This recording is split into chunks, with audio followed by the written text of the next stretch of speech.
Frames and pixels മീഡിയയുടെ എല്ലാ പ്രിയ പ്രേക്ഷകർക്കും ശാന്തിയും സമാധാനവും സന്തോഷം നിറഞ്ഞ പൊന്നോണം ആശംസിച്ചുകൊണ്ട് നമ്മുടെ പ്രിയപ്പെട്ട വരുൺ മനസ്സിൽ നിറഞ്ഞു നിൽക്കുന്ന ഒരു ഓണപ്പാട്ടായാലോ? ഉറപ്പായിട്ടും.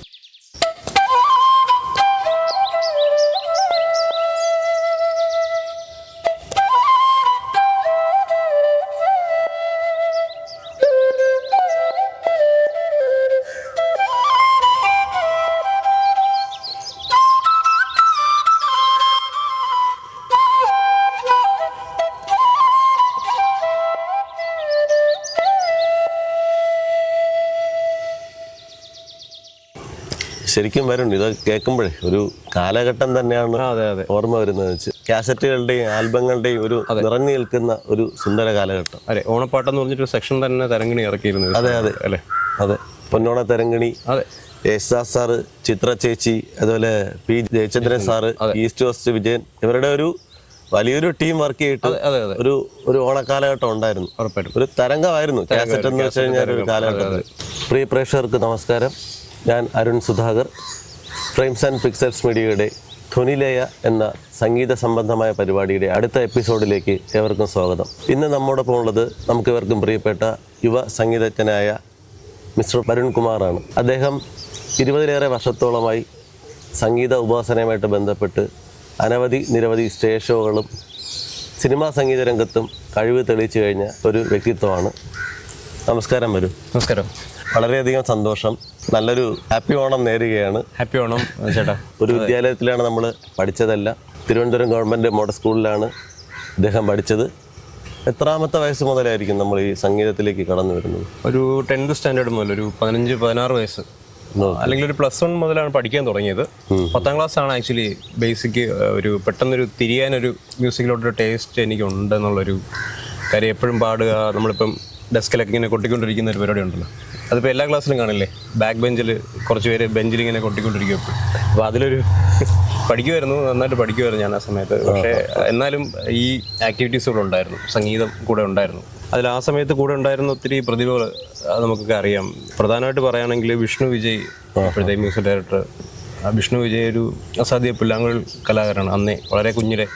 അപ്പോൾ അദ്ദേഹം വായിക്കുന്നത് കണ്ടിട്ടൊരു ഇൻസ്പിറേഷൻ ആ സമയത്ത് ഉണ്ടായിരുന്നു, ഭയങ്കര ഇൻസ്പിറേഷൻ ഉണ്ടായിരുന്നു. പിന്നെ കുറേ പാട്ടുകാർ ആ സമയത്ത് ഓൾഡ് സ്കൂളുണ്ടായിരുന്നു, സൂരജ് സന്തോഷ്, സംഗീത്, അതെ, അങ്ങനെ കുറേ പാട്ടുകാരുണ്ടായിരുന്നു. ഒരു ഗ്രൂപ്പ് ഓഫ് സ്റ്റുഡൻസിൻ്റെ ഇടയിൽ അല്ലെങ്കിൽ ഗ്രൂപ്പ് ഓഫ് ഫ്രണ്ട്സിൻ്റെ ഇടയിൽ ചെന്ന് പെട്ടതിൻ്റെ ഒരു പേരിൽ ഒരു ട്രിഗർ ആയതായിരിക്കണം എന്നാണ് എൻ്റെ ഒരു അസംഷൻ. അതാണ്. ഹൈസ്കൂൾ തലത്തിൽ നിന്നാണ് സ്റ്റാർട്ട് ചെയ്യുന്നത്? ഹൈസ്കൂൾ അല്ലെങ്കിൽ +1 +2 ആ സമയത്ത് മുതലാണ് സ്റ്റാർട്ട് ചെയ്യുന്നത്. ആ സമയത്ത്. അതെ അതെ. വിഷ്ണു വിജയ്, സൂരജ്, അതുപോലെ താങ്കളെല്ലാം ഒരു വലിയ സിനിമയുടെ ചട്ടക്കൂടിൽ നിന്നിട്ട് ഗപ്പി അവാർഡ് വാങ്ങിക്കുകയും നിങ്ങളുടെ ഒരു ഓൾ ടീം ടുഗദർ കോമ്പിനേഷൻ ഒരു നല്ലൊരു റിസൾട്ട് ഉണ്ടാക്കുകയും ജനങ്ങളെ ഏറ്റെടുക്കുകയും ചെയ്ത ഒരു. അതെ അതെ, അത് ആക്ച്വലി വിഷ്ണു വിജയ് പുള്ളിയുടെ ഒരു വിശാല മനസ്കതയുടെ ഭാഗമാണെന്ന് പറയാം. കാര്യം പുള്ളിയായിട്ട് അസോസിയേറ്റ് നിൽക്കുന്ന അല്ലെങ്കിൽ പുള്ളിയുടെ അടുത്ത ഫ്രണ്ട്സിനെ, വളരെ പുള്ളിയുടെ വളർച്ചയിൽ കൂടെ നിന്ന ആൾക്കാരെ, ഫ്രണ്ട്സിനെയൊക്കെ ഉൾപ്പെടുത്തിയിട്ടുണ്ട് ആ ഒരു ഫിലിമിൽ. ജോൺ പോൾ ജോർജിൻ്റെ ആണ് മൂവി. അപ്പം ജോൺ ആണെങ്കിലും എല്ലാവരെയും ഇൻക്ലൂഡ് ചെയ്യിപ്പിച്ചിട്ട് സൂരജ് സന്തോഷ്, വിഷ്ണുവിൻ്റെ ഫാദർ പാടിയിട്ടുണ്ട്, അമ്പലപ്പുഴ വിജയകുമാർ സാർ പാടിയിട്ടുണ്ട്, വിജയ് സാർ പാടിയിട്ടുണ്ട്. പിന്നെ സൂരജ് സ്റ്റേറ്റ് അവാർഡ് കിട്ടി. അങ്ങനെ വിഷ്ണു വിജയ് ചുറ്റുപാടിൽ നിൽക്കുന്ന എല്ലാവരെയും ഉൾപ്പെടുത്തിയിട്ട് ഉണ്ട് ആ ഒരു സിനിമയിൽ. അപ്പോൾ അതിലും എനിക്കൊരു ഭാഗമാകാൻ കഴിയും. അതിനകത്ത് സാക്സഫോൺ വായിച്ചിട്ടുണ്ട് ഞാൻ. ഫ്ലൂട്ട് വിഷ്ണു വായിച്ചിരിക്കുന്നത്, സാക്സഫോൺ വായിച്ചിരിക്കുന്നത് ഞാനാണ്. ഓക്കെ. ആ മൂവിയിൽ. വരുൺ, നമ്മുടെ ഈ സംഗീത ജീവിതത്തിലേക്ക് എങ്ങനെയാണ് കാലെടുത്ത് വയ്ക്കുന്നത്? അത് നമ്മുടെ സ്കൂൾ ടൈം മുതലാണ് തുടങ്ങുന്നത്. അറിയാലോ, ആ ഒരു മോഡൽ സ്കൂൾ എന്ന് പറയുമ്പോഴൊരു പ്രതിഭകളുടെ ഒരു ആധിക്യമുള്ളൊരു സമയമായിരുന്നു. അന്നുണ്ട്, ഇന്നുണ്ട്. അതിൻ്റെ ഒരു തുടക്കകാലം മുതലേ ഉണ്ട്. അപ്പോൾ സ്കൂളിൻ്റെ ഒരു പ്രത്യേകത അറിയാലോ. ഇപ്പോൾ ഒരു തിരുവനന്തപുരത്തിൻ്റെ ക്രീമി എല്ലാ മേഖലയിലും, എല്ലാ സാമ്പത്തികമായാലും എല്ലാ തലത്തിലുള്ള കുട്ടികളുണ്ട്. പഠിക്കുന്നതാണെങ്കിലും കലാപരമായ കഴിവാണെങ്കിലും പല തട്ടിലും ഉള്ള ഒരു സമൂഹത്തിൻ്റെ ഒരു പരിചയം തന്നെയാണ് നമ്മുടെ മോഡൽ സ്കൂൾ. അപ്പോഴവിടെ ആ സമയത്ത് ഞാൻ പഠിക്കുന്ന സമയത്ത് ഒത്തിരി പ്രതിഭകളുണ്ടായിരുന്നു. അപ്പോൾ അവരുടെ ഒരു ഇൻഫ്ലുവൻസ് ആയിരിക്കണം എനിക്കൊരു ഈ ഒരു സംഗീതത്തിലോട്ടൊരു എൻട്രി അല്ലെങ്കിൽ അങ്ങനെ ഒരു അഭിരുചി തോന്നാനിടയാകുമെന്നാണ് എൻ്റെ ഒരു വിശ്വാസം. വിൻഡ് ഇൻസ്ട്രുമെന്റ്സ് എന്നൊരു കാറ്റഗറിയിൽ വരുമ്പോൾ ഇപ്പോൾ കാട്ടിലെ പാഴ്മുളം തണ്ടിൽ നിന്നും പാട്ടിന്റെ പാലാഴി തീർക്കുകയാണ് താങ്കൾ. അപ്പോൾ ഈ ഒരു എന്താണ് ഈ ഓടക്കുഴൽ? അതിനെക്കുറിച്ച് പറയുകയാണെങ്കിൽ എന്താണ് അതിൻ്റെ ഒരു സംഗീതപരമായിട്ടുള്ള അതിൻ്റെ ഒരു ഒറിജിനൊക്കെ എന്തായിരിക്കും? എനിക്ക് തോന്നുന്നു നിലവിൽ നമ്മൾ കണ്ടെത്തിയിൽ വെച്ചിട്ട് ഏറ്റവും പ്രാചീനമായ ഇൻസ്ട്രുമെൻ്റ്, മ്യൂസിക്കൽ ഇൻസ്ട്രുമെൻ്റ് ഫ്ലൂട്ടാണ്. ഇതുവരെ കണ്ടെത്തിയില്ല. അതായത് ഫോസിലൊന്നും അല്ല, ആക്ച്വലി നമ്മൾ മണ്ണിൽ നിന്ന് കുഴിച്ചെടുത്ത ഈ എല്ല് കൊണ്ടൊക്കെയുള്ള സംഗീതോപകരണങ്ങളൊക്കെ ഉണ്ടല്ലോ. മോഡേൺ സിവിലൈസേഷൻ വരുന്നതിനൊക്കെ മുമ്പുള്ള കാലഘട്ടത്തിൽ തന്നെ ഈ ഒരു ഇൻസ്ട്രുമെന്റ് എല്ല് വെച്ചിട്ടൊക്കെ ബോൺ വെച്ചിട്ട് കുറച്ച് വളരെ ഇതായിട്ട് തുളച്ചിരിക്കുന്ന കുറച്ച് ഫ്ലൂട്ടൊക്കെ കണ്ടെടുത്തിട്ടുണ്ട്. അപ്പോൾ അതിൽ നിന്നും ഈ ഫ്ലൂട്ട് എന്നുള്ള ഉപകരണം ഇപ്പോഴത്തെ മോഡേൺ ഈ ഫോമൊന്നും അല്ല, ജസ്റ്റ് ഒരു ഹോളോ പൈപ്പിൽ കുറച്ച് ഹോൾസ് ഉള്ളൊരു ഉപകരണം എന്നേ ഉള്ളൂ. ഫ്ലൂട്ടാണെന്ന് അസ്യൂം ചെയ്യുന്നുണ്ട്. അപ്പോൾ കണ്ടെത്തിയിൽ വെച്ച ഏറ്റവും പ്രാചീനമായ ഇൻസ്ട്രുമെന്റ് ഫ്ലൂട്ടാണെന്ന് പറയുന്നുണ്ട്. പിന്നെ ഇപ്പോഴത്തെ ഒരു ഡിസൈൻ ഗ്രീസിൽ നിന്ന് വന്നാണെന്ന് പറയുന്നുണ്ട്. ഇത് അതിപ്പം വ്യത്യസ്തമായ വാദങ്ങളുണ്ട്. ഇന്ത്യൻ ഒറിജിൻ ആണെന്ന് പറയുന്നുണ്ട്, ഗ്രീസിൽ നിന്നാണെന്ന് പറയുന്നുണ്ട്. പക്ഷേ എല്ലാ സിവിലൈസേഷനും ലോകത്തിന്റെ പല ഭാഗങ്ങളിലും ഈ ഇൻസ്ട്രുമെന്റ് ഉണ്ട്. സുഷിരവാദ്യം, മെയിനായിട്ട് ഫ്ലൂട്ട്, ഈ പല ഫോമിൽ ഇത് അവൈലബിൾ ആണ്. അന്നുണ്ട് ഇന്നുമുണ്ട്. ഓക്കെ, അതിങ്ങനെ ഡെവലപ്പ് ചെയ്തുകൊണ്ടിരിക്കുന്നുണ്ട് പല സ്ഥലത്തും, പല ഫോമിലോട്ട് വരുന്നുണ്ട്. അതാണ് ആക്ച്വലി ഫ്ലൂട്ട് എന്നുള്ള ഇൻസ്ട്രുമെന്റിനെ പറ്റി പറയാനുള്ളത്. മനുഷ്യന്റെ ഒരു എവല്യൂഷന്റെ ആ ഒരു കാലഘട്ടത്തിൽ തന്നെ നമ്മോടൊപ്പം ഉള്ള ഒരു ഉറപ്പായിട്ടും അത് മനുഷ്യൻ വന്നതിന്റെ കൂട്ടത്തിൽ വളർന്നു വന്നൊരു ഇൻസ്ട്രുമെന്റ് ആണ്. പുല്ലാങ്കുഴലിനെ കുറിച്ച് പറയുമ്പോഴത്തേക്കും അതിന്റെ ഒരു സിംപ്ലിസിറ്റി ഒരു വളരെ പ്രാധാന്യമാണ്. ഭയങ്കര സിമ്പിൾ ആയിട്ട് ഇൻസ്ട്രുമെന്റ് ആണ്.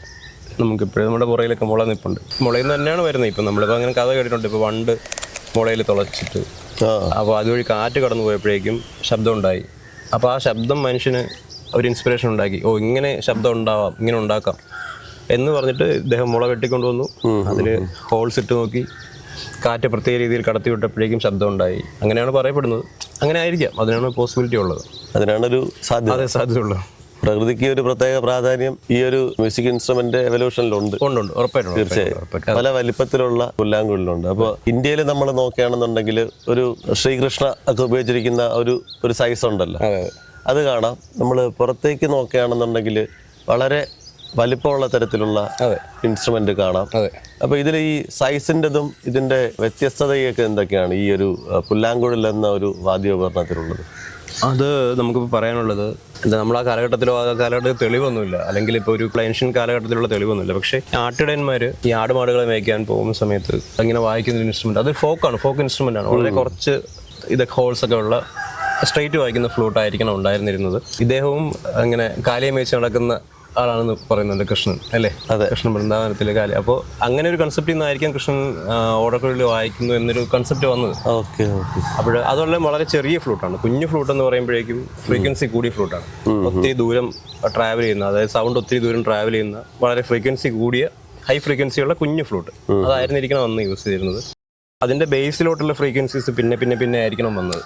നമ്മൾ ഇന്ത്യൻ മ്യൂസിക്കിലൊക്കെ ഒരു 100 വർഷമോ ഒരു 150 വർഷമൊക്കെ ആവുള്ളൂ ചിലപ്പോൾ ഇത്രയും വലിയ ഫ്ലൂട്ട് നമ്മൾ യൂസ് ചെയ്ത് തുടങ്ങി. അതിനു മുമ്പ് വളരെ ഫോക്ക് ഇൻസ്ട്രുമെന്റ് ആയിരുന്നു.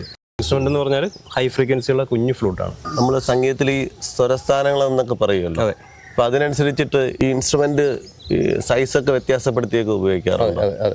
അതിനെ ഫ്രീക്വൻസി ബേസ് ചെയ്തിട്ടാണ്. ബേസ് ഫ്രീക്വൻസി എന്ന് പറയുമ്പോൾ കുറച്ച് വലിയ ഫ്ലൂട്ട് ആയിരിക്കും. അപ്പോൾ അതിൻ്റെ ആ ഫ്രീക്വൻസി നമ്മളിപ്പം സൈസ് കുറയും തോറും ഫ്രീക്വൻസി കൂടിക്കൊണ്ടിരിക്കും. ഹൈ പിച്ചിലോട്ട് വരുമ്പോൾ ചെറിയ ഫ്ലൂട്ട് ആയിരിക്കും. സൈസ് കൂടുന്തോറും അതിന്റെ ബേസിലേക്ക് സൈസ് കൂടുന്തോറും ബേസിലേക്ക് വരും. റെസൊണൻസ് കോളത്തിന്റെ ഒരു ഏകദേശം ഒരു വലിയ ബേസ് പൈപ്പിലോട്ട് വരുന്ന സമയത്ത് വലിയൊരു മുഴക്കമുള്ള ശബ്ദം വരും. അത്രയും സെയിം തന്നെയാണ് പ്രിൻസിപ്പൾ.